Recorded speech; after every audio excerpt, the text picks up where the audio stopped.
Bah, c'est vrai qu'on y prend goût nos petites interviews. Ça me fait délirer en fait. Et moi, je me suis jamais autant exprimé sur même des fois des trucs perso que dans nos discussions. En fait, il y avait une émission dans le temps où il y avait une histoire comme ça. Le divan. Ouais, avec un papy avec des cheveux blancs. En fait, les petites vidéos, on devrait les appeler le divan. Je sais pas. Ou le psy. Ouais, bon, enfin, soit. Alors, qu'est-ce qu'on raconte aujourd'hui? Alors, tu m'avais demandé justement un sujet particulier. Tu m'avais dit que ce serait bien qu'on parle du sport et de la performance. Oui. Je t'en prie, vas-y. Oui, parce que c'est vrai que souvent, il y a des gens qui le savent, que quand même tu es champion du monde. Alors pour la petite anecdote, au début quand on travaillait ensemble, je me souviens très bien que les gens ne le savaient pas, tu ne le disais pas, tu n'en parlais pas.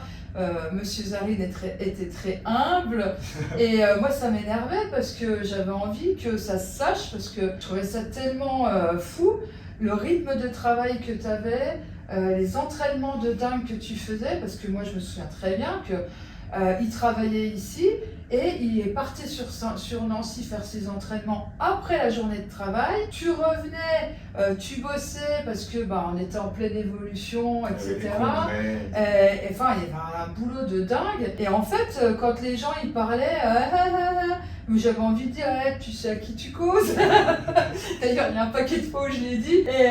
Et c'est vrai que, parce que pour moi, c'était quelque chose de tellement dingue. Aujourd'hui, en fait, souvent les gens disent, mais punaise, mais c'est père, comment tu fais, comment tu gères, comment... Mais c'est un travail de longue haleine chez toi, tout ça. Cette gestion de la fatigue, de la recherche de performance, cette envie de toujours avancer et toujours d'aller sur le mieux. Tout ce tu te mets un objectif, mais tant que tu l'as pas, tu lâches rien. T'y vas et t'y vas. Et en même temps, alors ceux qui veulent suivre, parce qu'il n'oblige personne, mais c'est vrai que si tu as envie d'aller dans le sillage de Zarine, il t'embarque.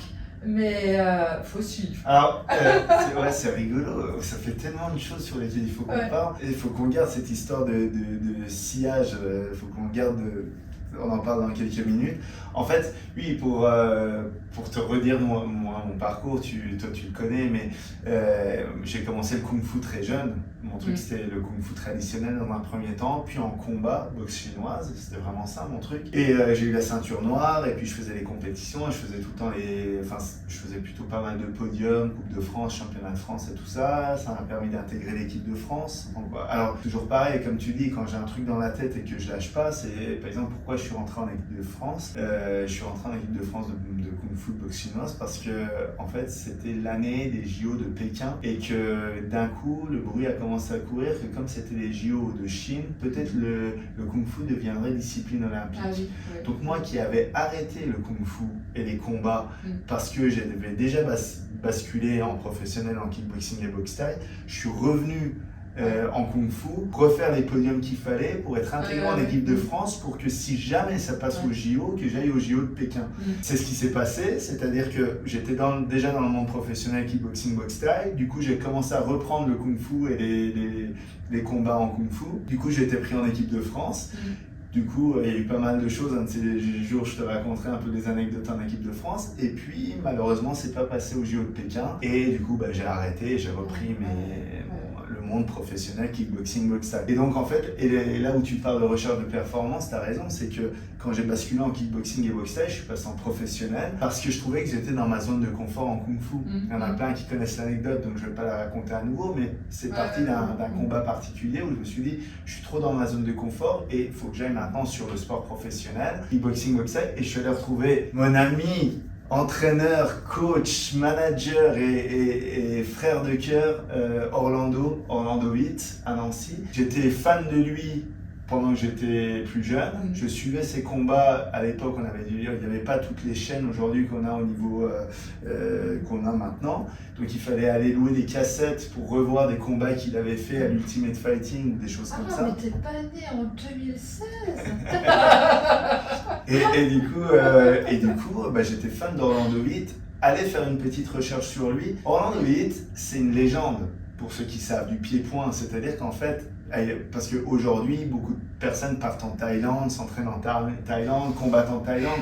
Oui. Il faut imaginer qu'on est sur une période, dans les années 80 et 90, il n'y a pas grand monde qui peut affronter les boxeurs thaïlandais chez eux en Thaïlande. Il n'y en a pas beaucoup. Et là-dedans, il y a une équipe de Hollandais qui vont affronter et vaincre les Thaïlandais sur leur terrain, dans leur discipline et dans leur poids.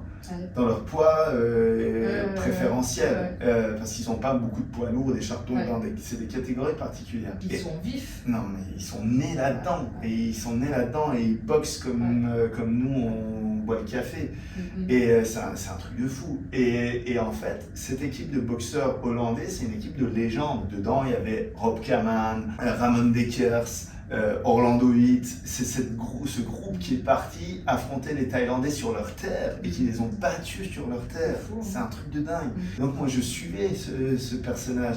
Puis après il y a eu les premiers combats libres, Ultimate Fighting Championship, qui sont déroulés à Las Vegas. Faut imaginer les jeunes qui sont aujourd'hui intéressés par parce que maintenant tout le monde dit je fais du MMA. Faut imaginer que les premiers combats en cage, il n'y a pas de catégorie de poids. Ça veut dire que tu fais et là, Orlando, à ce moment-là, fait 65 kilos et combat des mecs qui font 120, 150 kilos. C'est un truc de fou. Il n'y a pas de protection, il n'y a même pas de mitaine. Alors on pourrait dire, ouais, mais de toute façon, ça ne protège pas grand-chose. Ça protège déjà des grosses coupures.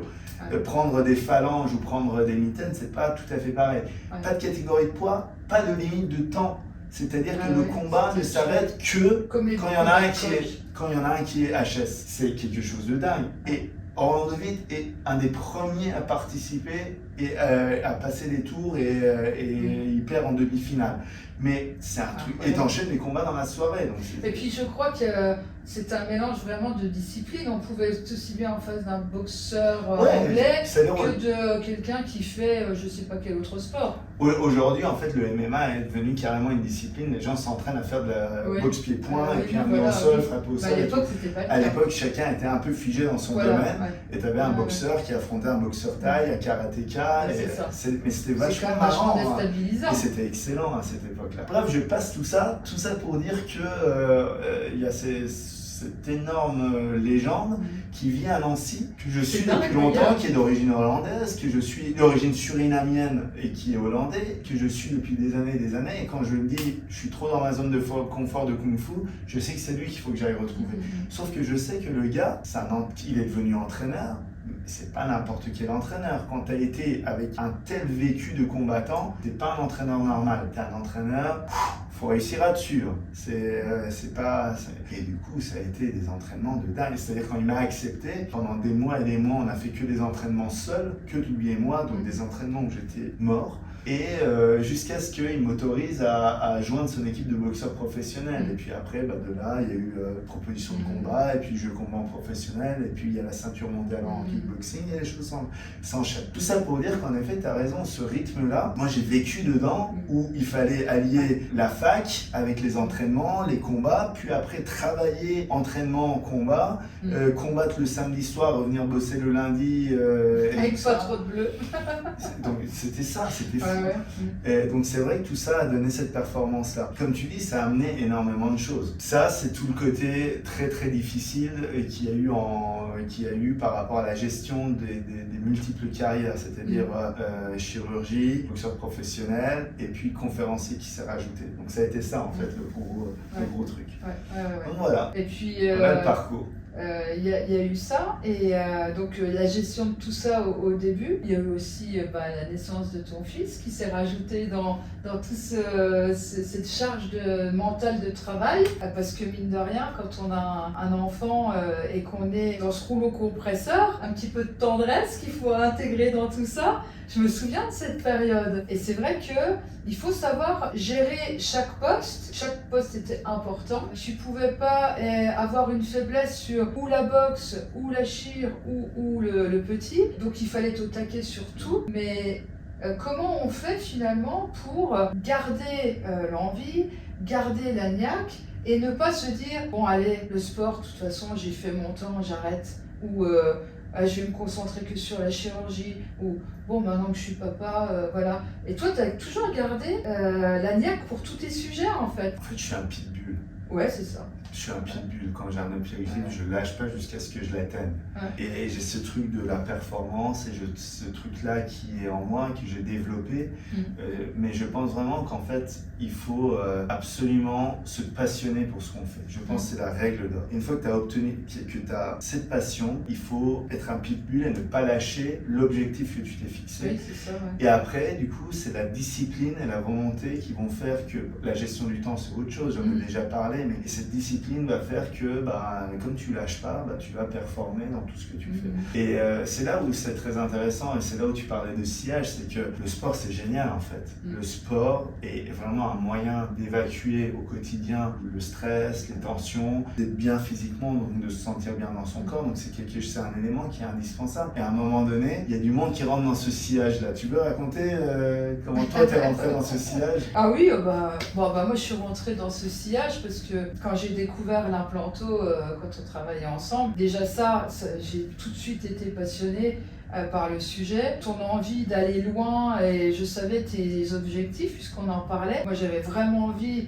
de te donner les moyens de les atteindre, donc il fallait aussi que moi j'ai ma part de travail pour que tu puisses être libre de faire ce qu'il fallait. Il me fallait une équipe et un binôme performant pour pouvoir être performant. Et donc moi j'ai pris vraiment plaisir à avoir cette part-là de travail. Et puis il y a un moment de ma vie où, comme tous les parents, on voit les enfants qui partent à la fac. Et quand ma fille a dû partir pour la fac, donc dans une autre ville, vivre ailleurs qu'à la maison. Étant très liée à ma fille, j'ai senti que ça me rendait triste, que je perdais l'envie, que pas dépressive, mais je me disais comment je vais faire pour rentrer le soir et avoir le moral, etc. Et donc j'étais venue te voir en te disant j'ai besoin de remplir mon cerveau avec quelque chose d'autre que ma fille est partie, etc. Et je t'ai dit, comme tu me connais, est-ce que tu aurais un défi sportif? Parce que comme je suis avec un sportif, je me suis dit je vais lui demander un défi sportif. Et puis je dis moi je sais pas trop vers quoi aller, voilà bon. Et puis il était là, il écoutait. Alors quand il fait ça en général c'est pas bon. Enfin c'est pas bon oui et non. Et puis d'un coup il me dit j'ai trouvé. Et là c'était le marathon. Le marathon de Paris. J'avais jamais couru de ma vie. J'ai dit on a 1 an pour préparer le marathon de Paris. Alors il y avait le programme physique, ça c'était une autre chose. J'étais pas un spécialiste de la course, moi, surtout une course de longue durée.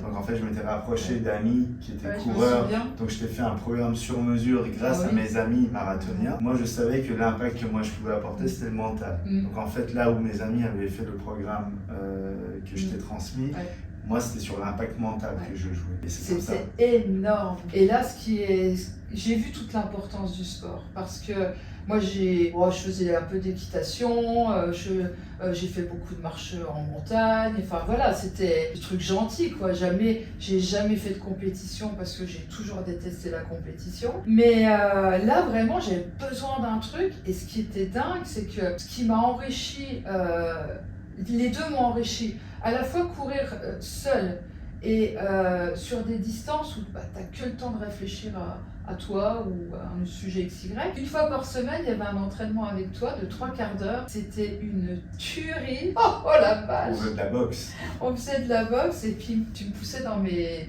retranchements. Et des fois, c'était violent. Mais franchement, ça m'a apporté énormément, à la fois physiquement, parce que ça m'a vraiment renforcé. J'ai pris plaisir à le faire. J'étais qui n'avait jamais couru. Ouais, oui.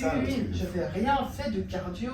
Et donc, c'était génial. Et puis, mentalement, putain, comment ça m'a renforcé. Et quand j'ai fait ce marathon, donc le marathon de Paris, physiquement... Que tu as fini. Que j'ai fini. Finisher. Ouais, c'est ça, j'étais fière. Et j'étais en plus blessée, donc j'ai couru blessée. Mais en fait, ce qui m'a fait tenir jusqu'au bout, c'est absolument pas le fait d'avoir couru des mois à l'avance. C'est parce que dans ma tête, tous les entraînements qu'on faisait le mercredi, où il me parlait des fois pas bien,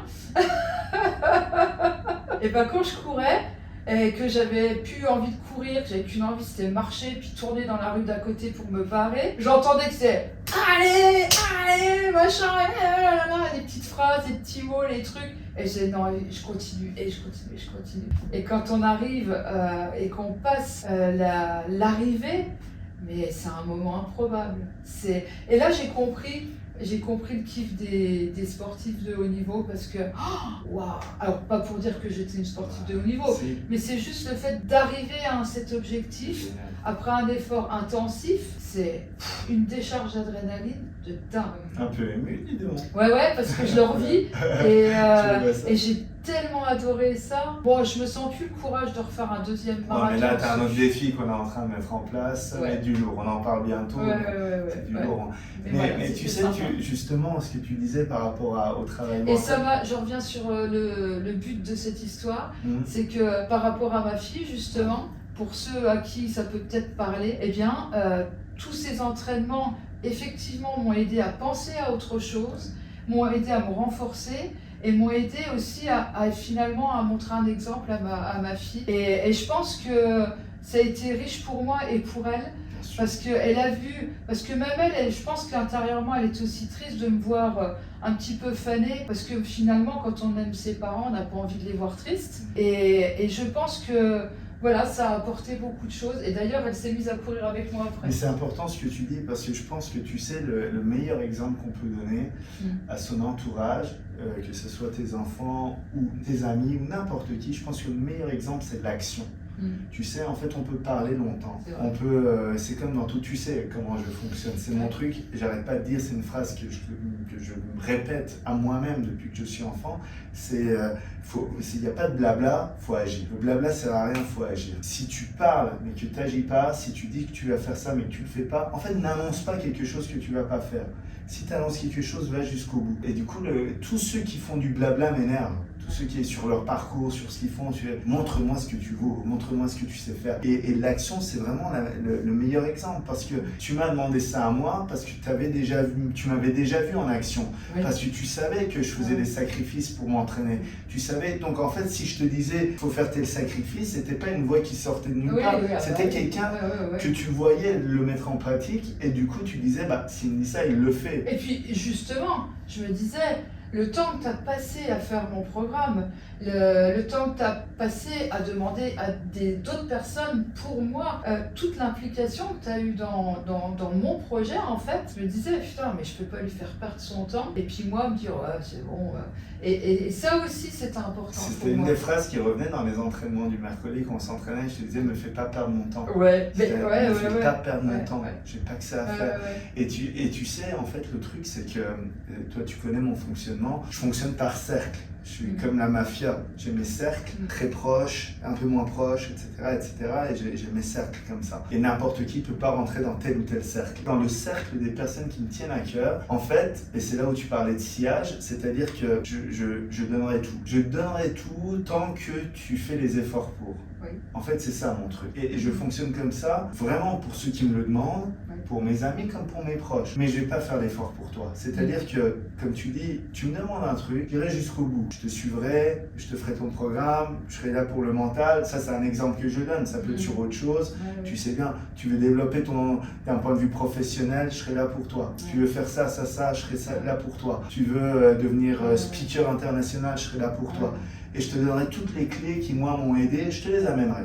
Donc, en fait, je t'embarque dans mon sillage, je sers d'exemple à mon humble niveau, mais je sers d'exemple par mes actions. Je t'amène tout ce qu'il faut pour que tu le fasses. Tu lâches l'affaire, c'est plus mon problème. Je t'ai perdu dans mon sillage. Et je vais peut-être me retourner une ou deux fois, je vais tendre la main une ou deux fois, et après, c'est ciao. Tu sors pas de mon cercle, mais je m'en occupe plus de la même façon. Je trace, en fait je trace, tu me suis, je te tire avec moi là où tu as envie d'aller, tu lâches, je te rattraperai pas, c'est fini, c'est comme ça. Et c'est une particularité. Ce qui m'amène à une petite chose, tu sais, c'est ce que le sport amène, parce qu'il y a une différence entre sport et sport professionnel. Vraiment que tu sais, c'est en ce moment, je suis pas mal sollicité, on me demande, c'est les JO, le parcours, etc., qu'est-ce que le sport amène et tout ça. Je pense qu'il faut vraiment faire la distinction. Il y a l'énorme apport du sport dont on parlait, ce que ça t'a amené, et je pense qu'il y a vraiment côté hyper positif qu'il faut mettre en application pour gérer les soucis de la vie, gérer le stress, gérer ce qui est trop bien, vivre mieux dans sa tête, dans son corps. Et puis tu as le sport professionnel.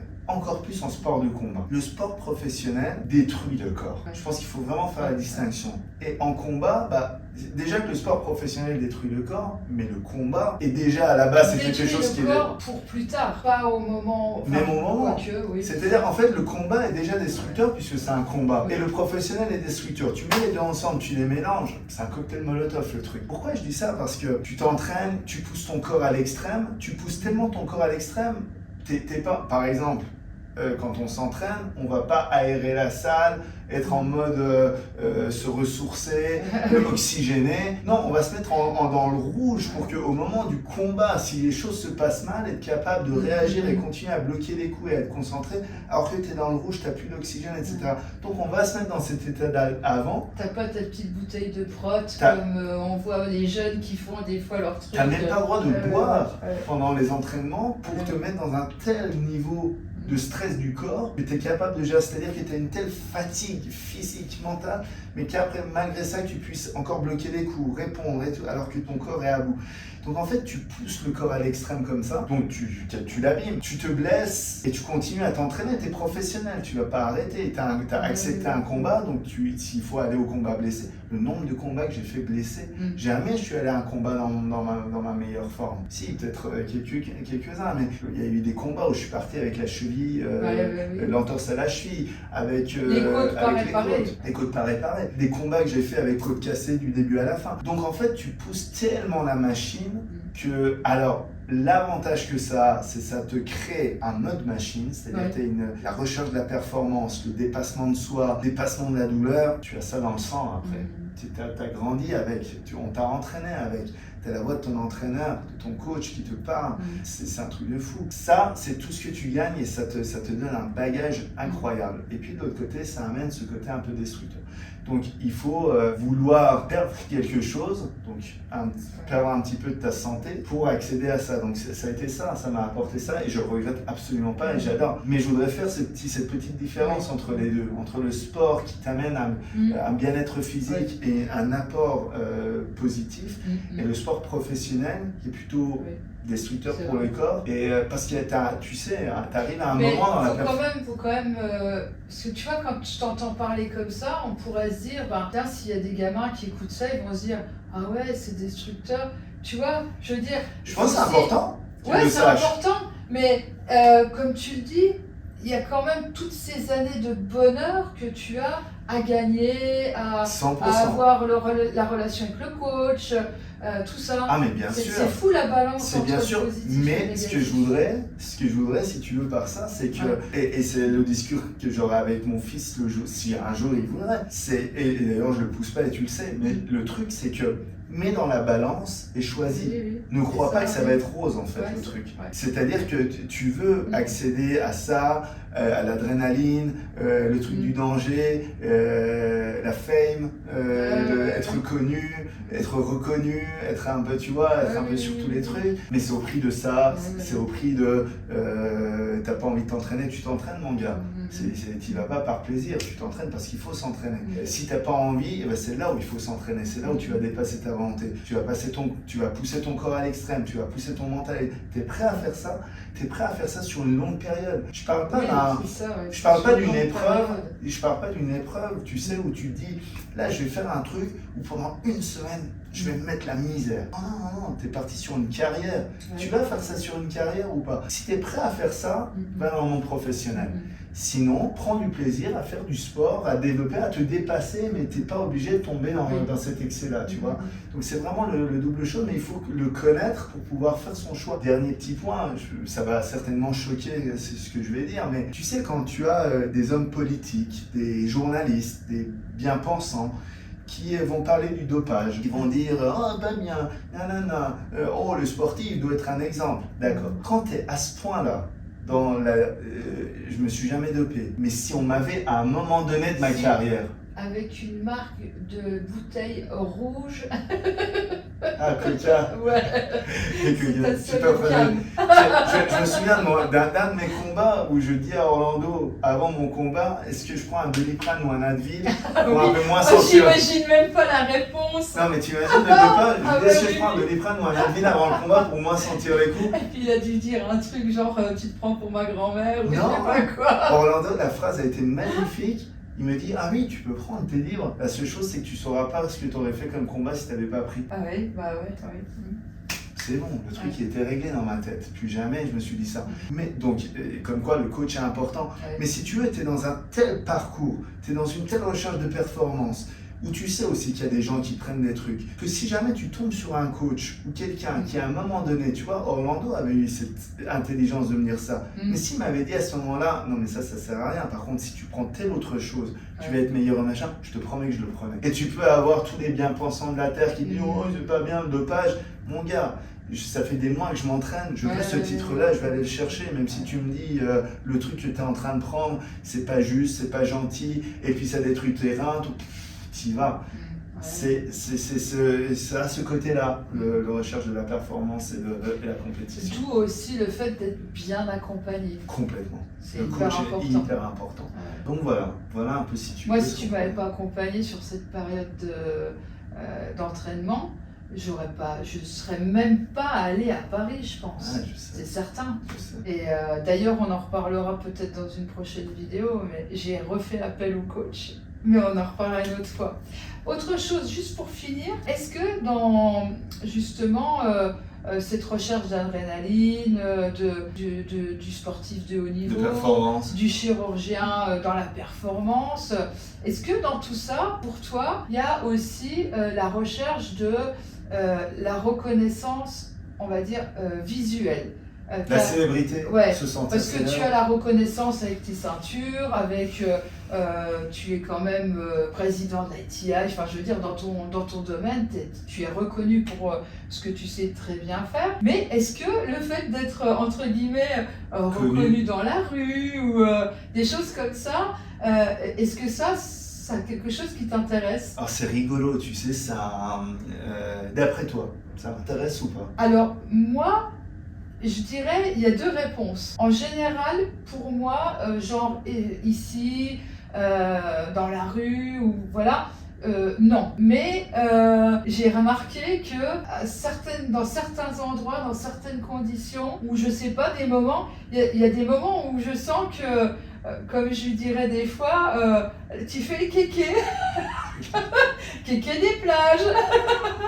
Et là, je me dis, je pense qu'à ce moment précis, tu as envie de. Ouais, c'est moi. Alors, je sais pas. Eh ben, t'as bien résumé. En fait, t'as 100% résumé. En fait, il y a le truc est double. Ouais. Et t'as 100% raison. J'ai une recherche de tranquillité et de liberté qui fait que d'un point de vue local, j'ai pas envie d'être reconnu ou connu. Ouais, ça, ouais. Donc en fait, je mène plutôt une vie discrète. On pourrait croire que, par exemple, parce que j'ai une voiture de sport, c'est pour me la raconter, pas du tout, c'est juste parce que j'aime les voitures de sport. Oui. Si on pouvait faire une voiture de sport où moi je suis bien dedans mais qui est invisible, je la prendrais. Donc c'est pas du tout pour qu'on me reconnaisse ou machin, ou qu'on me dise ouais, belle voiture. Ça me touche pas en fait, ce truc-là. Donc juste j'aime bien ça, donc du coup voilà, j'ai une voiture de sport, peu importe. Ou j'ai tel truc, ou j'ai tel accessoire, ou les lunettes de soleil. Voilà, c'est des trucs que j'aime bien, mais c'est pas pour qu'on me voit. Non. Je les aime bien. Ouais, c'est un kiff personnel. C'est perso. Ouais. Donc localement, j'ai pas envie d'être reconnu, j'ai pas envie d'être célèbre, j'ai pas envie de tout ça. Par contre, au niveau national et international, oui. Et ça, si tu veux, c'est un truc, mais je pense que c'est quelque chose que j'ai dans le sang depuis toujours et qui s'est développé avec la compétition. C'est mon esprit de compétition. Au niveau local, j'ai pas besoin. Au niveau local, je cherche juste à rendre service à nos patients, point, et après on passe à autre chose. Mais d'un point de vue national et international, si je fais quelque chose, que ça soit une chirurgie ou du sport, je veux être le meilleur au niveau national et je veux être le meilleur au niveau international. Et du coup, en effet, si c'est un congrès, eh ben, j'ai besoin d'avoir ce retour, ce retour dont tu parlais, ce truc de... alors, mon pote Romain Deliveux, il imite bien, il fait... Ah oui, c'est vrai. Et j'en joue en plus. Et j'en joue, mais ça j'adore. Quand il y a des personnes qui, en congrès, t'es à l'autre bout du monde, qui viennent pour faire des photos avec toi, qu'il y a des photos qui s'enchaînent, j'adore. Ça, j'adore, mais si tu veux, c'est pas ni pour ça raconter, mais parce que là, c'est plutôt une reconnaissance de ce que tu fais, pourquoi tu es reconnu. Oui. Du coup, ça, en gros, si tu veux, j'ai un besoin qui est de représenter. C'est-à-dire qu'en fait, tu sais, c'est comme un joueur de foot qui va porter le maillot de l'équipe nationale. Oui. En fait, en national et en international, je porte le maillot. Je porte le maillot d'ici. Je porte notre maillot ici, de notre structure et de ce qu'on fait. Tu vois ce que je veux dire? Quel numéro alors? Et je serai numéro 10. Je pose la question, mais je sais pas quoi. C'est attaquant? Bien sûr, c'est attaquant. C'est Zlatan. Zlatan. Et Suarez, il a quel numéro? Alors, il est 9 ou 10. Mais il est plutôt 9, c'est un buteur, donc j'aurais été 9 ou 10. Mais en fait, le truc, c'est ça. C'est-à-dire qu'en fait. Oreilles aussi Bien sûr. Même chose, on parlait tout à l'heure de compétition et l'esprit de compétition. Si je pouvais manger une oreille, je l'aurais fait. Et quand t'es dans le truc, mais laisse tomber. Et en fait, c'est cette histoire de localement, pas besoin, mais en national et en international, je porte un maillot, c'est mon maillot, je représente. Et là, quand je représente, je veux représenter de la meilleure des façons. C'est ça en fait le truc. Je crois qu'on a fait le tour. Ouais, je crois aussi. Et ben, à bientôt pour de nouvelles aventures. À bientôt pour de nouvelles aventures.